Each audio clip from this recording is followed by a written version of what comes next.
So, as you can see, I asked ChatGPT a simple question, how to do car review vlog. Then ChatGPT gave me almost around 15 steps, as you can see here. So, let's check the output of the first 6 steps, and then we will go through these remaining points. And also, I'm going to mention, can we trust ChatGPT or not? Because there are some interesting examples with me here. Let's watch the output of the first 5 to 6 steps. Step one is choose your niche. So I've selected which type of car I have to do, that I will show in the video in a minute. And step two is gather equipment. Equipment wise, I have only GoPro and the car. And step three is research and prepare. For this, I'll tell something interesting that happened because I took help from ChatGPT itself on the research. But it's very interesting, like how accurate the details it will give is what we should see there, because there can be mistakes at ChatGPT as well. I think at this point of time, ChatGPT is kind of giving very good answers because we have to train with data. But let's see. And step four is location and setting. So location wise, I fixed a nearby slot near my house, and for off-road and other scenarios, I've chosen some other place. So yeah, good with that. Now, step five and six are very interesting. Like I've been a learner with ChatGPT. So step five is review structure and step six is filming. So in review structure, as you can see, it suggested me to organize your review with sections like exterior, interior, and performance and safety. Guess what? I've done all of these things in this order, and I'll try to show in a minute. Coming to the filming, this is also very interesting that it suggested me to take the exterior shots and try to do with various angles.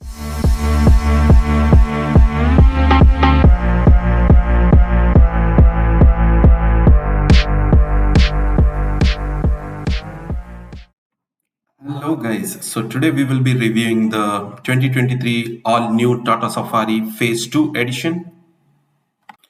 It is a XT Plus and it's a mid variant.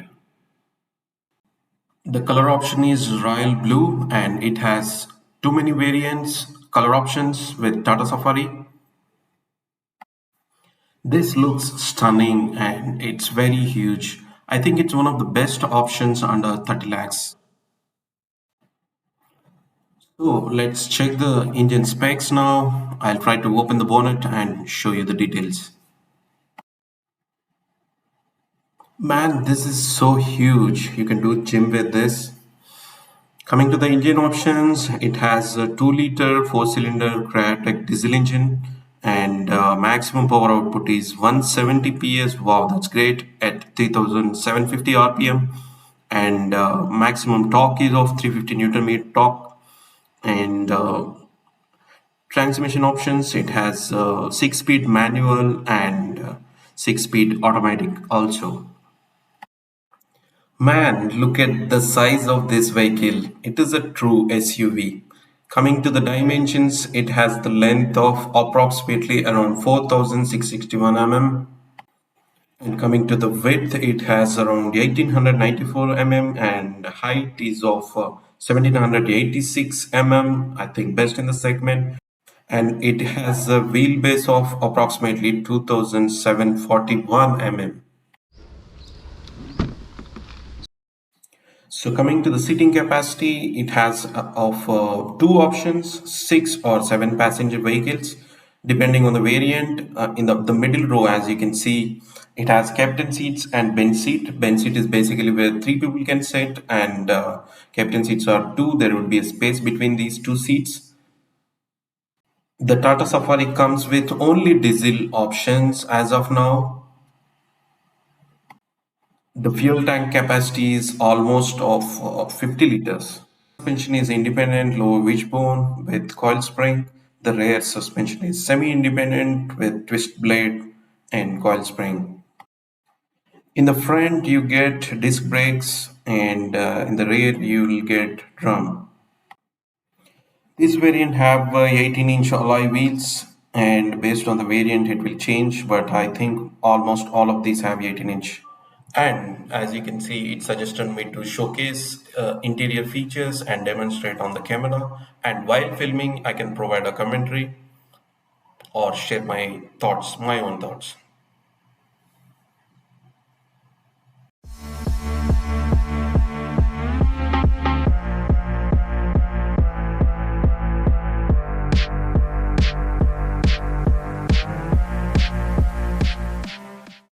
It has a push start and stop button.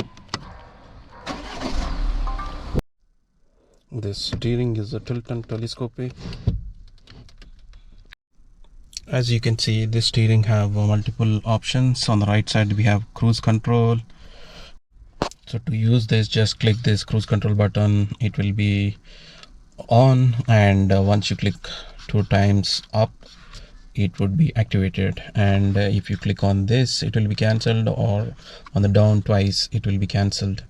On the left side we have volume up and down, mute, and call answer, and mode change options. As you can see, we have instrument cluster with speedometer, and in the middle we have screen with tire pressure monitor system, and we have fuel indicator as well. Here you can see we have armrest for driver, and we have few cup holders, and we have nice autopilot handbrake, and we have manual gear options, and we have the large 10.7-inch screen over here.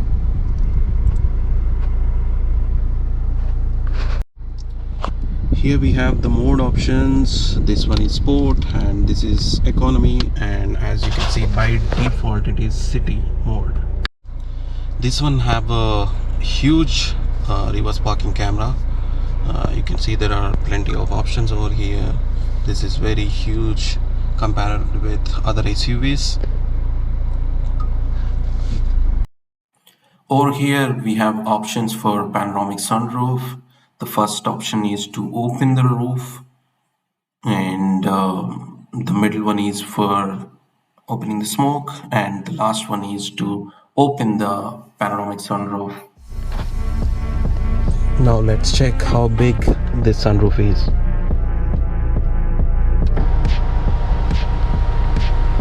Man, this is very huge sunroof.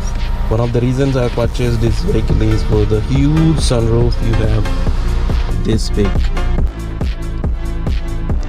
I just love this sunroof. It is so clear and very huge compared to other SUVs in the segment. Let's try to open the roof also. This looks super crazy. Wow, it's very huge.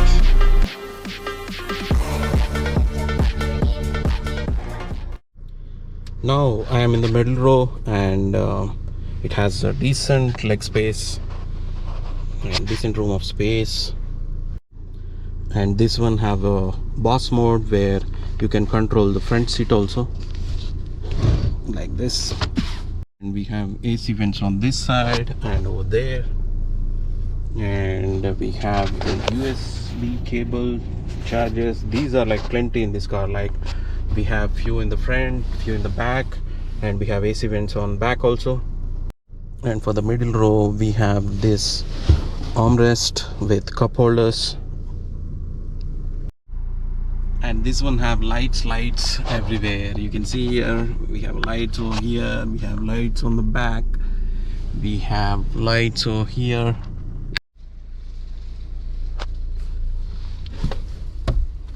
Wow, this is spacious. Now I am 5'9", but this has decent leg space. It's okay for short journeys, only for 2 adults, but long journeys I think it's good for kids. Here we have 2 USB charging ports and cup holder, and we have AC vents over here on this side, and we have. Now let's drive this beast.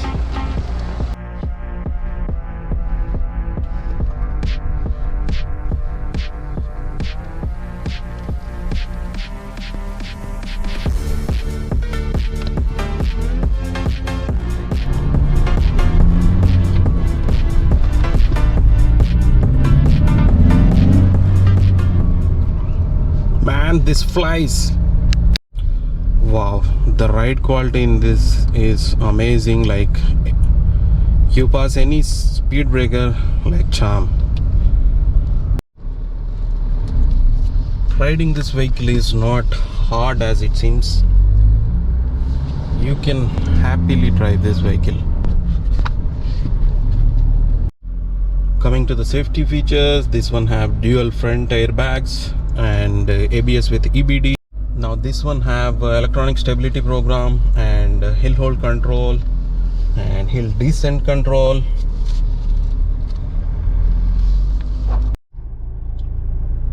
It has hill hold control and hill descent control to help during the hill drive, and it has traction control, and this one have rollover mitigation, basically to balance the weight on the sharp corners, and it has traction control system and corner stability.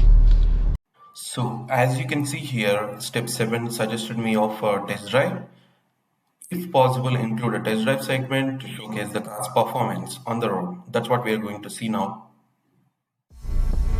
This one have 3 modes. By default it is city mode. Let's check the performance. City drive mode activated.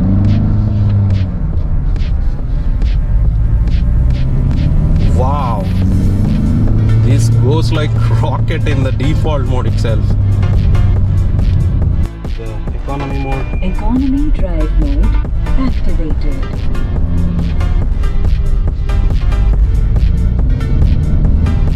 Wow, this flies in economy mode also. Wow, man. Now let's check my favorite mode, the sports mode. Sport drive mode activated. Wow, the 4-cylinder 2-liter engine is activated. You can see this flies.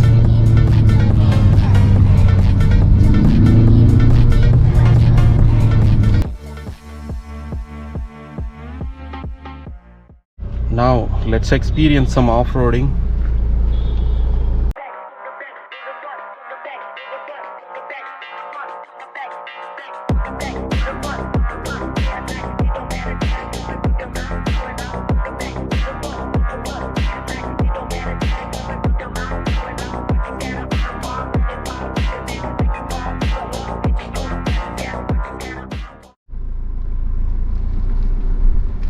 Wow, you can see how bumpy these roads are, yet I can't feel anything. Like, it's super smooth.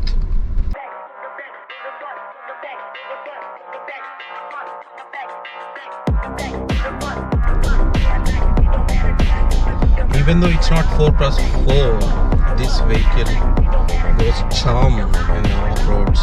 Wow.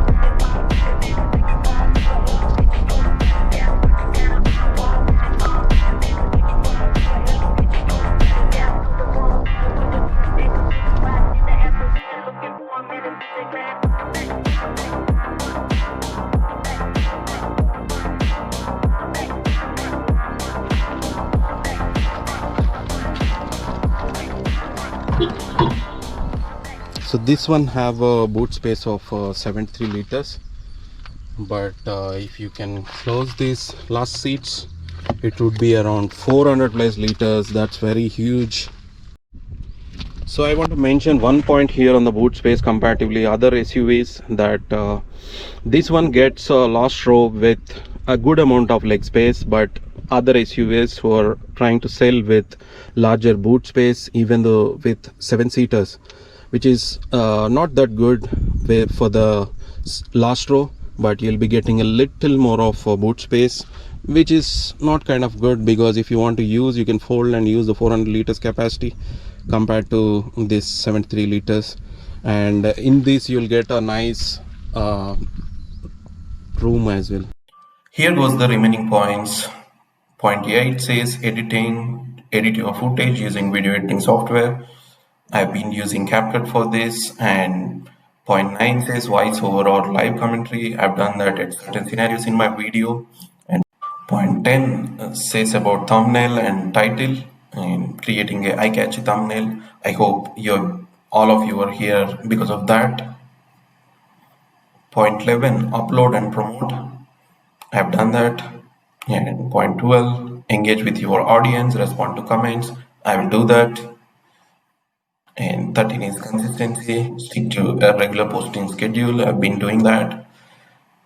Point 14, check for legal considerations. And point 15, improve over time. Continuously work on improving your content.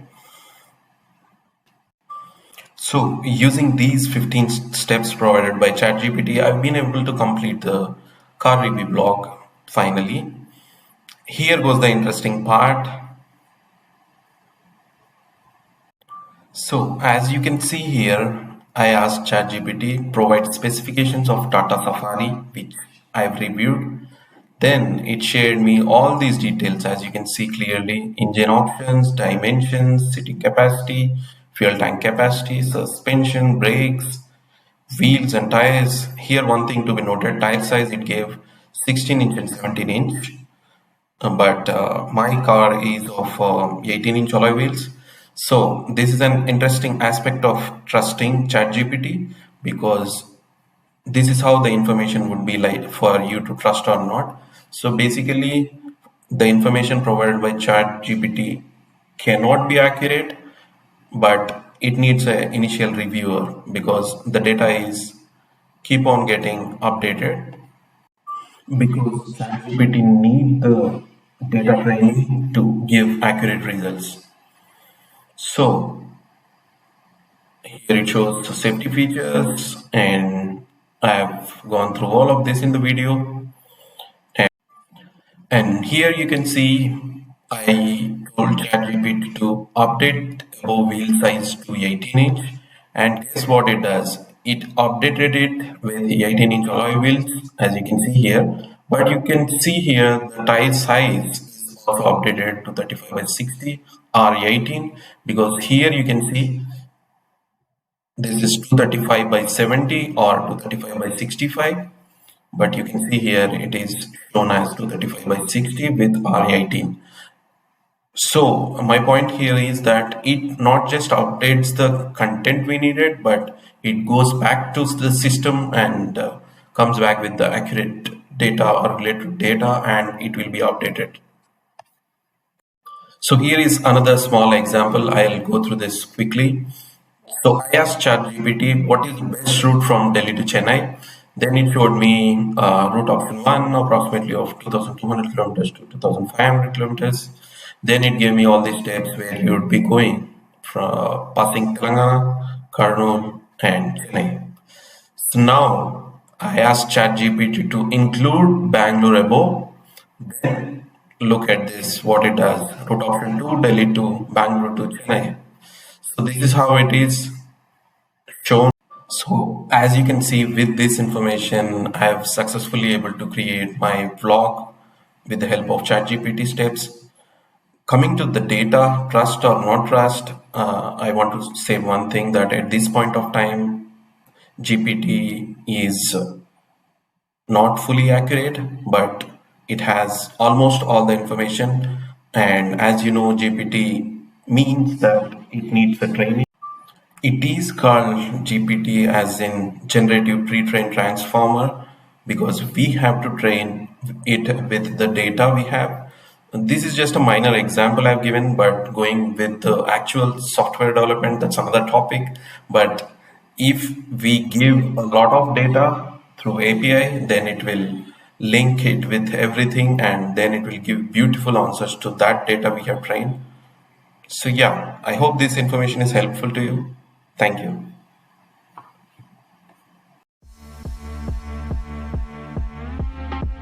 I hope this information is helpful to you. Keep watching. There are many more interesting videos coming up. hit like and subscribe. Thank you.